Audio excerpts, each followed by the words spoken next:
Assalamualaikum guys. Hai semuanya, perkenalkan nama aku Dewi Puspita dari Institut Bisnis Muhammadiyah Bekasi. Di sini aku mau berbagi materi tentang manajemen kinerja. Disimak sampai selesai ya. Nah, di sini ada pembahasannya.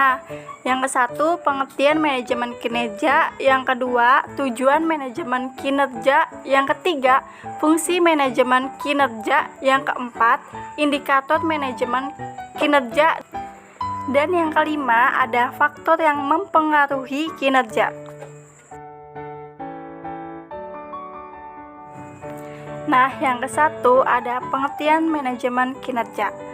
Manajemen kinerja adalah suatu aktivitas untuk memastikan bahwa sasaran organisasi telah dicapai secara konsisten dalam cara-cara yang efektif dan efisien.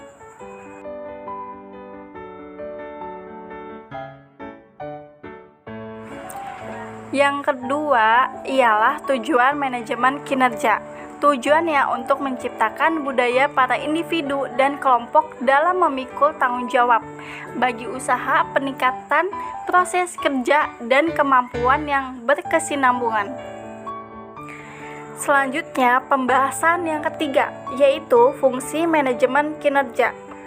Apa sih fungsinya? Yaitu untuk penentuan sasaran yang jelas dan terarah. Di dalamnya terdapat tujuan organisasi yang ingin dicapai, strategi, rencana kerja, dan saluran komunikasi atasan dan bawahan untuk memastikan pencapaian kinerja yang diharapkan. Yang keempat yaitu indikator manajemen kinerja. Nah, di sini ada berbagai macam, yaitu 1. Mutu, 2. Kuantitas, 3. Ketepatan waktu, 4. Efektivitas penggunaan sumber daya, yang kelima mandiri, dan yang keenam yaitu berkomitmen. Nah, di sini ada penjelasan dari indikator manajemen yang tadi ya guys. Yang ke satu, mutu. Mutu kinerja bisa diukur dengan kualitas tugas yang dikerjakan oleh karyawan, dan indikator mutu juga sangat krusial keberadaannya karena berpengaruh terhadap kemajuan dan kemunduran suatu perusahaan. Yang kedua yaitu kuantitas.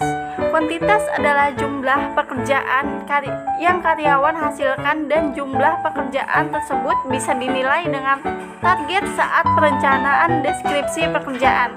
Jadi, penilaiannya kuantitas kinerja menjadi lebih mudah. Yang ketiga, ketepatan waktu.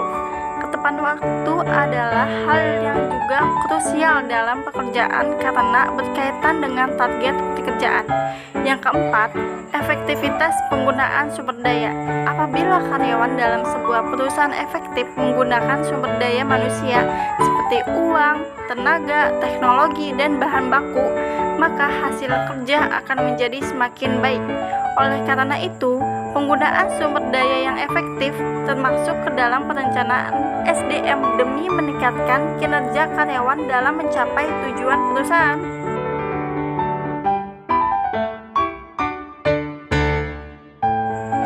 Yang kelima, mandiri. Sikap mandiri juga salah satu indikator kemampuan karyawan yang krusial dalam menilai kinerja karyawan.